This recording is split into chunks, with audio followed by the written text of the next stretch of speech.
just going to be a very short session, but we will try our best to maximize the time and make sure that you learn something from this coaching call that we have tonight. So every time we have a coaching call, it's always going to be focusing on prioritization and delegation most of the time. And I'll be giving you also some Nclex bullets so that you will remember some of the major concepts that we are discussing.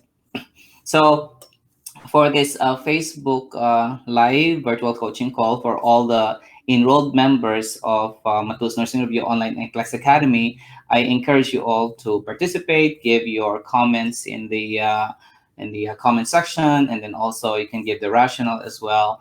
And hopefully that you can also meet your classmates and also give words of inspiration, because nowadays we are living in a situation wherein it's really very challenging. We're all in shutdown here in Los Angeles or the whole California, and we have to stay home and just really be here and not really doing anything at all. But I hope that this Facebook Live will keep you preoccupied a little bit and keep on preparing for your NCLEX examination.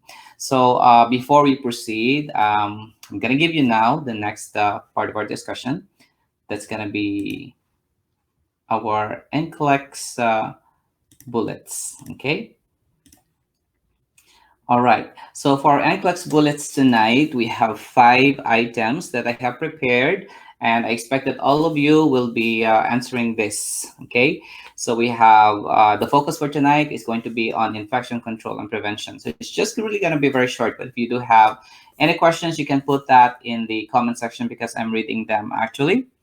So going on live, we have Marilla, we also have MJ, and I hope that the others will also be joining us. But I know it's Friday and most of you are with your family. But anyway, this broadcast or live coaching call is recorded, so you can actually watch them also in our online NCLEX Academy later on. So number 1, NCLEX bullet is what diseases are considered to be airborne transmission?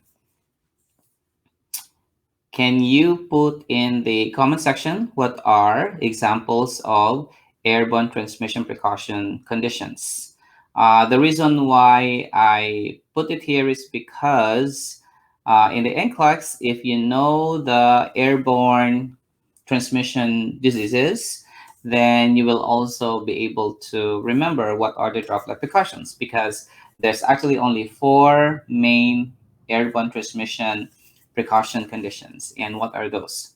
That would be, the answer is going to be tuberculosis. Then you also have tuberculosis, you have measles, chicken pox, and then also we have herpes zoster. But then always remember that in every disease condition or in infection control, for example, some of them can have more than one transmission. So for example, chicken pox, the transmission for that also is contact as well. So remember that chicken pox is contact, tuberculosis is only airborne, measles is airborne, and herpes zoster is also contact.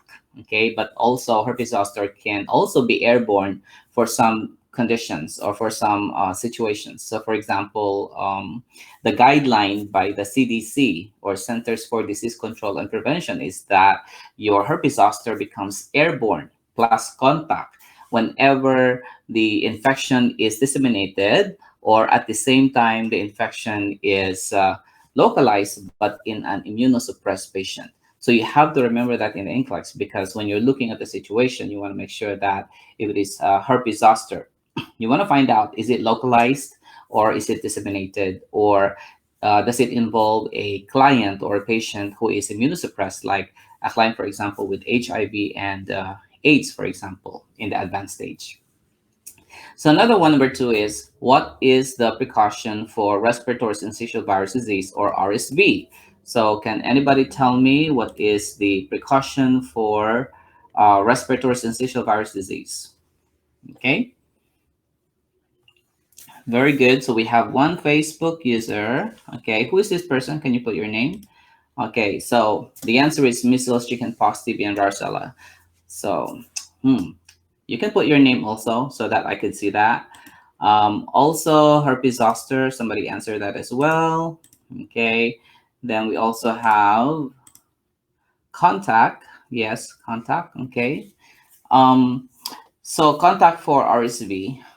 As you may all know that RSV or respiratory syncytial virus disease is usually a childhood condition or an infant condition. And the transmission for that is droplet and at the same time is contact. So which means to say that when you enter the room of the patient, you need to wear a mask, and at the same time that would be a goggle and also a gown, because respiratory syncytial virus disease, per the CDC guideline, is really droplet, but the microorganism seems to survive longer in surfaces, and that's why, per CDC guideline, the precaution is you need to wear a mask, you also need to wear a gown, and then also a glove. So always remember that. Okay. So if you do have any questions, or sometimes maybe I'm wrong here, let me know. You can correct me.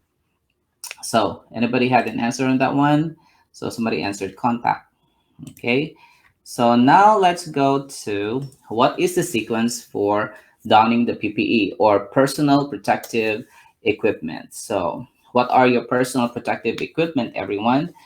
We have the gown, the gloves, the mask, and the goggles. So what is the sequence? Can anybody tell me? Because usually they include this also in the NCLEX examination. It doesn't include your shoe. Okay, so for now, we just focus more on the four most common PPE items. That will be the gown, the gloves, the mask, and the goggle. So what are the, or what is the sequence? So the sequence will be, okay, the sequence will be, that would be, of course, number one, we have to wear the gown. Then the next one will be the mask. And then after that would be the goggles. And the last one would be the gloves. So did someone answer that right? You can put your name in the comment section as well if you want me to see you in the screen. Okay.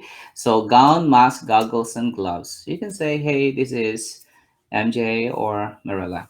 And anyway, okay, somebody answered as well. Gown, mask, goggles, and gloves. Very good. Okay, so that's very good. Can you put your name too? Okay. Number four, does a patient with TB need to wear a mask when getting out of the room? Okay. Does the patient, okay, with TB need to wear a mask when getting out of the room? What do you think, guys? And what kind of mask will that be if in case is the patient allowed to wear a mask getting out of the room? This is a patient with tuberculosis, and we all know that tuberculosis is an airborne precaution, right? Okay, so the answer is going to be yes. According to Manjinder, she said that for tuberculosis patients, we can wear a mask outside. Yes, it is. Patients with tuberculosis, when they're being transported outside of the room, they need to wear a mask. Okay, and it doesn't have to be a 95, but it could be a surgical mask, and that's okay. But if the patient is inside the room, of course, the healthcare providers, when entering the room of the patient, should wear an N95 respirator mask. Okay. And also number five, we have what is the route of transmission for coronavirus? Okay. Or what is the route of transmission for coronavirus or COVID-19? I know that this is a big deal right now. We're having an outbreak, and across the country, or the whole world right now, we're having a big problem with this. So what is the route of transmission? Is it airborne? Is it droplet? It is contact? What it is for the CDC guideline?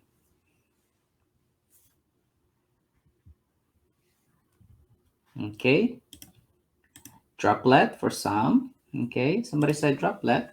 Okay, so maybe is it droplet? Is it airborne? We need to find out if it is airborne also. Okay, eyes, nose, and mouth. Also, somebody said droplet again. Okay, droplet, most of you said. Okay, Myra says it's droplet. Okay, all right. Airborne also. Somebody says airborne. Okay, so let's have the route of transmission for COVID.